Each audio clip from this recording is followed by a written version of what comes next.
हाय guys, अगर आप C S V T U से हैं या फिर आप आई जी के वी से हैं, फर्स्ट ईयर में है, सेकेंड ईयर में है, थर्ड ईयर में है या फाइनल ईयर में है, उसके बाद आप एम टेक करने का सोच रहे हैं, नहीं सोच रहे हैं तो भी आपको ये वीडियो देखना है। आइए यहाँ पे मैं आपको बताता हूँ हुआ क्या है पूरा मामला। यहाँ पे बताया गया तकनीकी विश्वविद्यालय मतलब C S V T U जो छत्तीसगढ़ स्वामी विवेकानंद तकनीकी विश्वविद्यालय भिलाई का, वो इनके छात्र को कृषि विश्वविद्यालय ने नहीं दिया प्रवेश। कृषि मतलब आपका क्या, आई जी के वी रायपुर ने नहीं दिया है प्रवेश। आगे बताया गया है कृषि में बीटेक को भी आईसीएआर की मान्यता नहीं होने से रोक दिया गया है। ये पूरा आर्टिकल है यहाँ पे, ठीक है। आइए मैं आपको अच्छे से समझा देता हूँ।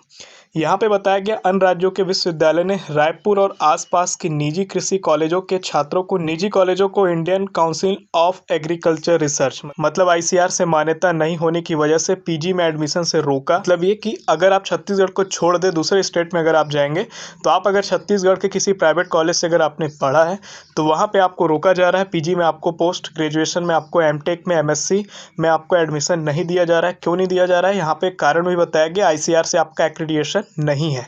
आगे बताया गया लेकिन रायपुर के कृषि विश्वविद्यालय मतलब आईजीकेवी ने प्रदेश के ही एक गवर्नमेंट यूनिवर्सिटी जिसका नाम सीएसबीटी यानी कि स्वामी विवेकानंद तकनीकी विश्वविद्यालय है, इनके बीटेक छात्र को भी पीजी में दाखिला देने से मना कर दिया। तो ये तो दूसरे राज्य के है नहीं, ये खुद छत्तीसगढ़ के सबसे बड़े जो टेक्निकल यूनिवर्सिटी है, छत्तीसगढ़ की एकमात्र टेक्निकल यूनिवर्सिटी सीएसबीटी, इसके छात्र को भी इन्होंने पीजी में, एमटेक में एडमिशन देने से मना कर दिया। मामला क्या है, इस मामले में कृषि विश्वविद्यालय ने भी वही तर्क दिया है कि इस विश्वविद्यालय को भी एसीआर यानी कि आईसीआर से मान्यता नहीं दी गई है, जबकि पिछले साल तक तकनीकी विश्वविद्यालय से यानी कि सीएसबीटी से कृषि में इंजीनियरिंग की डिग्री लेने वालों को कृषि विश्वविद्यालय प्रवेश देता रहा है। तो अगर लास्ट ईयर का बात करें तो यहाँ पे इनको बाकायदा एडमिशन मिलता रहा है, ठीक है। लेकिन इस साल यहाँ पे ये दिक्कतें आ रही हैं। आगे बताया गया है कृषि विश्वविद्यालय में पीजी दाखिले को लेकर नियमों ने इस बार बड़ी दिक्कत खड़ी कर दी है। तकनीकी विश्वविद्यालय ही नहीं, कई अन्य प्राइवेट यूनिवर्सिटी के छात्रों को भी पीजी के लिए भटकना पड़ रहा है। तो अगर आप एमएससी और एमटेक करना चाहते हैं आईजीकेवी से तो यहाँ पे एक बहुत ज़्यादा सोच समझ करके आपको यहाँ पे देख करके आईसीआर से एक्रेडिटेशन आपको चेकआउट करना पड़ेगा। उसके बाद ही आप वापस से उसी यूनिवर्सिटी में पढ़ पाएंगे, नहीं तो यहाँ पे आपको दिक्कत है। आगे बताया गया है अभी कृषि विश्वविद्यालय में एग्रीकल्चर का, हॉर्टिकल्चर का, एग्रीकल्चर इंजीनियरिंग में पीजी व पीएचडी प्रवेश के लिए प्रक्रिया चल रहा है। इसके लिए कृषि विश्वविद्यालय ने आवेदन भी मंगाए थे। पीजी की करीब 460 सीटों के लिए 2063 आवेदन मिले। फॉर्म की जांच के बाद पात्र और अपात्र की लिस्ट जारी की, मतलब कौन एलिजिबल है कौन नॉट एलिजिबल है, ये आपका जारी हुआ था। उसके बाद इसमें भी बताया गया है पीजी में 172 छात्रों को अपात्र मतलब कि नॉट एलिजिबल किया गया था। इसी तरह पीएचडी में 234 छात्रों को अपात्र मतलब नॉट एलिजिबल किया गया। ज़्यादातर छात्रों की अपात्रता की वजह क्या है कि जहां से उन्होंने पढ़ा है वो आपका आईसीआर से क्या है, अपात्र है, वो आईसीआर से मान्यता नहीं होना यहाँ पे बताया गया है। आईसीआर से एक्रेडिटेशन नहीं मिला है उनके संस्थान को, ये यहाँ पे मेंशन किया है कृषि विश्वविद्यालय आईजीकेवी ने। आगे बताया है कृषि विश्वविद्यालय के अफसरों का कहना है कि कृषि संस्थान के लिए आईसीआर प्रमुख संस्था है, उनके निर्देश मान रहे हैं। 69 विश्वविद्यालय के छात्रों को ही देश में यानी पूरे इंडिया में कृषि व उससे संबंधित विश्वविद्यालयों की संख्या 75 है।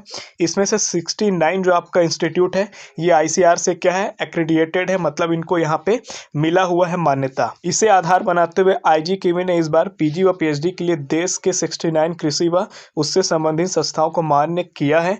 कृषि विश्वविद्यालय में पीजी की 75% सीटें आपको पता है छात्रों के लिए होती है। आगे यहाँ पे आप देख सकते हैं दाखिले में भी यही नियम लागू। कृषि विश्वविद्यालय के जो कुलपति सर हैं डॉक्टर एस.के. पाटिल सर का कहना है कि आईसीआर ने पीजी की अपनी 25 सीटों में नॉन एक्रेडिएट विश्वविद्यालय के छात्रों को प्रवेश देना बंद कर दिया है। मतलब जो 25% जो छात्र थे जो किसी भी ऑल इंडिया कोटा से आते थे उनको यहाँ पे एक्रेडिटेशन जरूरी हो गया था, और इसको भी यहाँ पे राज्य में भी इसी नियम को लागू किया गया है। लिखता है यहाँ पे इसलिए राज्य के कृषि विश्वविद्यालय में भी यह नियम लागू है। आगे बताया गया है सभी के आवेदन मापदंड के मुताबिक फिर भी अपात्र।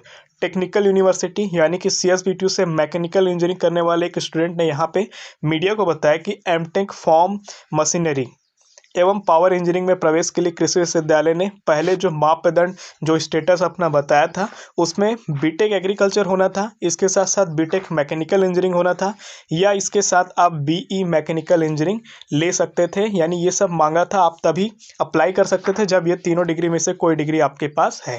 इसके अनुसार आवेदन किया गया। इन्होंने यहाँ पे आवेदन किया।